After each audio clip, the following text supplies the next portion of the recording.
Now I'm going to tell you about some of the problems that many Singaporeans like you and I face, and more importantly, what the SDP can do to help.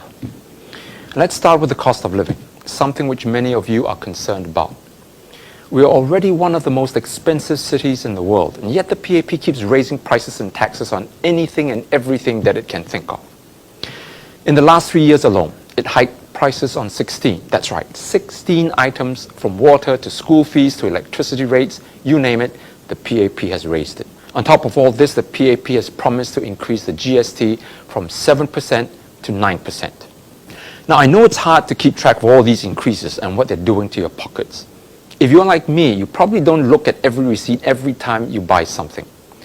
But by the end of the month, when your paycheck comes in, before you can even say, "Wah, piang," it's all gone to paying the bills. It's no wonder that Singaporeans are unable to save. And one survey found that 50% of Singaporeans are unable to stretch their savings to last for 6 months and are unprepared for an emergency. And more than half of you say that money is your top source of stress. And get this concern is particularly high among millennials, 63% of them. Your family and personal budgets are already so tight, it just got tighter by a few more $100 with all these price hikes that I cited. Is the PAP really thinking of you? So what does the SDP propose to do about this? We drew up a 10-point plan to make the cost of living more bearable. Let me highlight a couple. The first is to spend prudently. You don't pay $800,000 for a rubbish collection center or $500,000 for a computer system that couldn't be integrated into an existing system, or $1,500 for a bus stop bench, or $40 million for a single National Day parade, or blow the Youth Olympic Games budget by $300 million, or hundreds of millions of dollars on financial assistance for foreign students. The PAP are big spenders, and to indulge in this kind of lifestyle, they are also big taxes. That's why it keeps increasing prices. Ultimately, you and I are the ones who end up paying for the extravagance. If the PAP spends more wisely and prudently, then you don't have to keep on raising taxes. We also propose that we abolish the GST for essential items like medicine, basic foodstuffs, and school supplies. To offset the drop in revenue collection, the government can increase the GST for luxury items like gold watch or top-of-the-line branded shoes, or going to 5-star Michelin restaurants. 3, we propose lowering healthcare costs by stopping the practice of using our hospitals as profit-driven centers. Now, in this short video, I don't have the time to go through all of our ideas to lower the cost of living, but please read them on our website, yoursdp.org. The second big issue that Singaporeans are worried about is the expensive housing. For younger Singaporeans who are thinking of settling down and starting a family, you have to start thinking about buying a flat. But BTO prices will make you break out in cold sweat.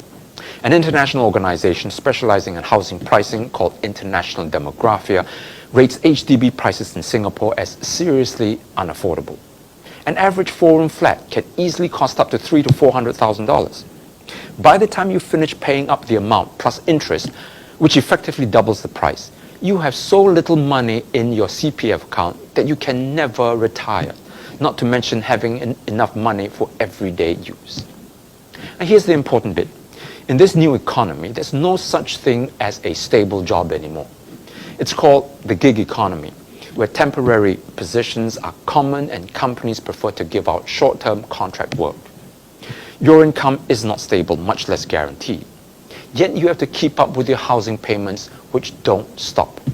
And heaven help you if you are retrenched in this increasingly unstable job market. So how can the SDP help? We've proposed what we call the non-open market or NOM flat scheme. Here's how it works. The government has a land bank that it pays little or no money for. It then packages the land, sells it to HDB at a high price, and the HDB then factors this price into your flat and makes you pay for it. And we estimate that this land cost makes up more than half of your HDB price. Under our NOM idea, the government removes the land cost from HDB prices. Remember, a so-called cost that it pays nothing for. Under our proposal, the government charges Singaporeans only for the material, labor, service, and administrative costs. As I said, this effectively lowers HDB prices by half. It means that you get to keep your CPF savings, which you need for your later years. As a result, you have bigger spending power because you don't have to scrimp and save for your retirement when you already have so much of your salary for your CPF funds taken off in the first place. Of course, NOM flats means that you cannot resell your flat on the open market. You have to sell your flat back to HDB minus the amount of number of years you lived in the flat. But that's okay, because at the end of the day, your house should be your home and not a commodity that you trade for a profit.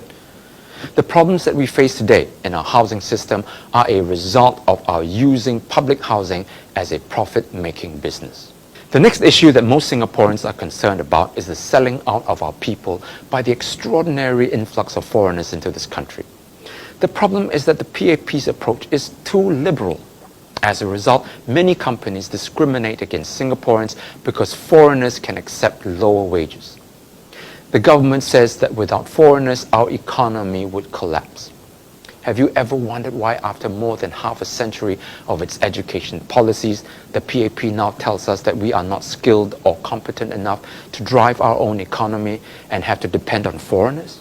Then it tells us that we are too small to be competitive, that we need a bigger population. I say nonsense. Look at Ireland. A population of 5 million produced 7 Nobel laureates. Norway, with 5.5 million, has 13 Nobel Prize winners. Denmark, 5.8 million, 14 Nobel winners. And Austria, 8.7 million people with 21 laureates. Even Luxembourg, with a population size 1/10 of ours, has produced 2 Nobel Prize winners. These countries are also very innovative, producing world beaters in the commercial sector. Lego, Pandora Jewelry, Carlsberg are from Denmark. Sweden, which has a population not much bigger than ours, boasts companies like IKEA, Volvo, Spotify, H&M, Electrolux, and so on. None of these countries depend on foreigners. Their own peoples drive their own economies, not foreigners.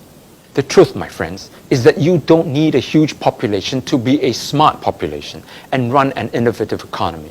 You just need to let the people go, allow them to think and read and express themselves freely, instead of instilling fear in them and insisting that they be unquestioningly obedient to the ruling party. Freedom and democracy are the key to creativity and innovation. I've said this many times before, and I say it again. Creativity and innovation is what is going to allow Singapore to be competitive and relevant in the future global economy. If we don't give the people more freedom, we are going to be in deep, deep trouble. The SDP's proposal of opening up the system and bringing in fewer foreigners will create a better living, less stressful environment. This will encourage more Singaporeans to stay put and not emigrate. Those living here will be happier, more secure, and as a consequence, more productive and innovative. Again, I cannot go through all of the proposals in this short video, but I encourage you to read our population policy, or at least a summary of it, on our website. So the next time that PAP and its supporters say that the SDP knows only how to criticize but not propose alternative ideas, please show them this video. My fellow Singaporeans, if we don't change course and change for the better, mark my words, we will surely continue our downward spiral as circumstances are already showing.